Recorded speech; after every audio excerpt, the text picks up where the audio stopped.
اور ڈیفینڈرس کو net work بنایا. میں بھی یہ فیل کرتی ہوں کہ جو وومن ڈیفینڈر ہیں دیکھیں نا ان کو پہلے جیسے ہم کہتے تھے کہ وائلنس افیکٹڈ عورتوں کو فوراً ان کے اوپر ایلیگیشن لگا دیتے ہیں, بہت ایزی ٹارگیٹ ہوتا ہے. تو اسی طرح جو وومنس رائٹ ڈیفینڈرز ہیں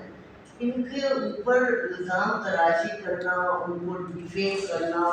یہ پورا سلسلہ شروع ہوا ہے. میں تو ہر وقت یہی سوچتی ہوں کہ جب میں کچھ لکھتی ہوں تو میں کہتی ہوں کہ نہیں اب مجھے کسی اس میں نہ پھنسا دیا جائے. اور بلیسمی کا تو الزام اتنا ایزیسٹ ہو گیا ہے کہ وہ خواتین پہ ہمارے سامنے عرفانہ ملا کی مثال ہے. وہ ایک ڈیفینڈر عرصے سے کام کر رہی ہیں اور ان سے انہوں نے جب تک کہ معافی نہیں لکھوائی جب تک کہ ان کو چھوڑا. تو اس طرح تو نہیں ہونا چاہیے اور یہ نیڈ آف دا ڈے ہے کہ لا کرنا. اور جیسا ہمارے ساتھ نے کہا کہ سندھ حکومت اتنا لا میکنگ کرنے میں ماہر ہے, تو میں کہوں گی کہ یہ تو بہت سینسٹیو ون ایشو ہے. اور جو ہم دیکھ بھی رہے ہیں اتنے قریب سے مسعود لوہار کی مثال ہے کہ اگر انہوں نے ایک پلاسٹک کا جو جھوٹا الزام لگا کے جس طرح وہ کیا گیا پھر اس کو کتنا فیس کرنا پڑا ہے. تو یا میں نے ابھی دیکھا حالانکہ سب کے اپنے اپنے اختلاف بھی ہوتے ہیں لیکن ایز اے ڈیفینڈر میں دیکھتی ہوں جب امر سندھو کا کیس تو مجھے بڑا دکھ ہو رہا تھا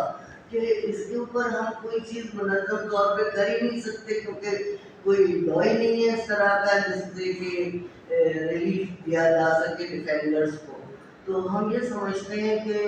نیڈ آف دا ڈے ہے اور یہ کاوش ہے اور ہم اس پریس کانفرنس کے ذریعے حکومت کی توجہ دلانا چاہتے ہیں کہ جلد از جلد اس قانون پہ ایک اور مشاورت کر لے پارلیمنٹیرین کے ساتھ تاکہ ان کی اونرشپ بڑھے اور اس کو اسمبلی کے فلور پہ پیش کیا جائے. اور جو پروسیس ہے لا میکنگ کا اس کیونکہ اکثر کیا ہوتا ہے جب ہم رہے اداروں میں تو ہم نے دیکھا کہ اگر ہم لا ڈپارٹمنٹ بھیج بھی دیں تو اس پہ کوئی توجہ نہیں ہوتی. تو اس لیے ہم سمجھتے ہیں کہ یہ اسمبلی میں اپوزیشن کی طرف سے جو یہ ہوتا ہے اس پہ پیش کیا جا سکتا ہے ایک فلور پہ اور فلور کے ذریعے حکومت تک آ سکتا ہے. یہ حکومتی وومن جو ہے پارلیمنٹیرین کو اپنا ایک ریزولوشن بنا کے اس کو فلور آف دا ہاؤس پہ کرے. وہ خود بھی روز ڈس اپیئرنس کا شکار رہ چکے ہیں جبری گمشدگی کا, اور میں چاہتا ہوں کہ شرما صاحب اس نام میں بات کریں. Thank you. ہم سب جانتے ہیں کہ جو ریاست کا آئین ہے, جو کانسٹیٹیوشن ہے, وہ تعین کرتا ہے اپنے شہریوں کے حقوق کی, اور ریاست کے ادارے ہوتے ہیں جو ان حقوق کے تحفظ میں انصاف کی فراہمی میں اپنا رول ادا کرتے ہیں. بے شک میں سمجھتا ہوں کہ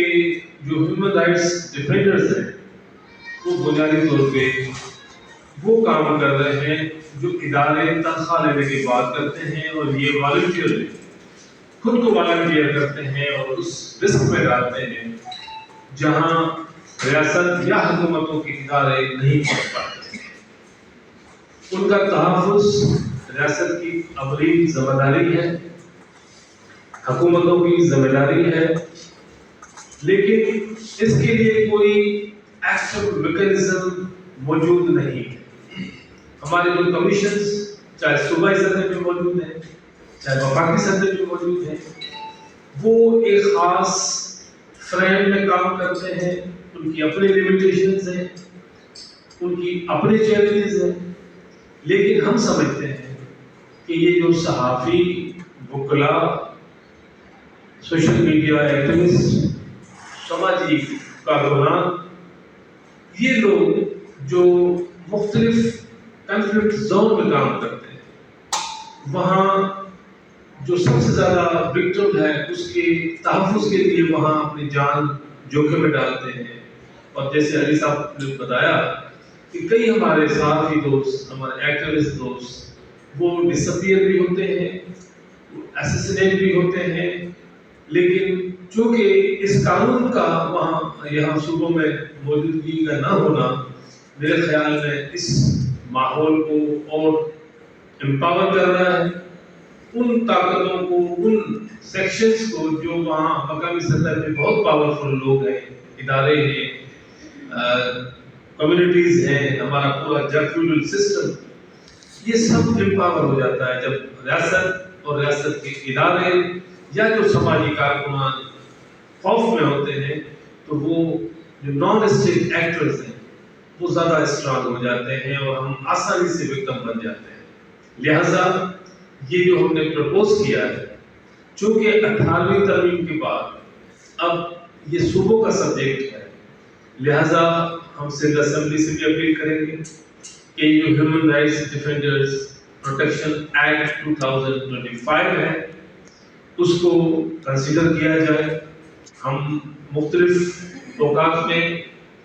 deputy speaker Sindh assembly, opposition leader, جو سیاسی جماعتیں اس وقت سندھ اسمبلی میں موجود ہیں، ان سب سے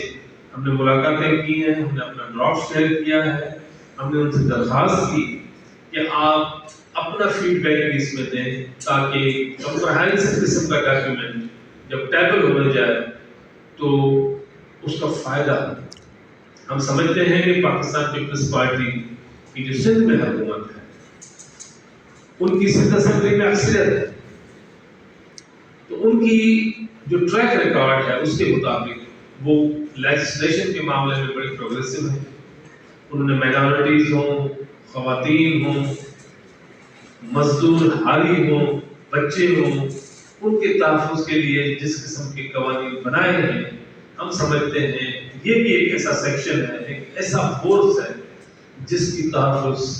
ریاست کی بھی ذمہ داری ہے، ان کی بھی ذمہ داری ہے. اور ایک ایسا میکینزم ہم ڈیوائز کر رہے ہیں جسے باقی کمیشنز ہیں. میں علی صاحب کی اس رائے سے بھی متفق ہوں کہ بجائے کہ کسی اور ایک انڈیپینڈنٹ کمیشن بنایا جائے، جو ایگزسٹنگ کمیشنز ہیں ان کو امپاور کیا جائے، ان کو فائنینشیل جو چیلنجز ہیں ان کو دیکھا جائے، ان کو آزاد کام کرنے دیا جائے جس پرپس کے لیے وہ کمیشنز بنے تھے.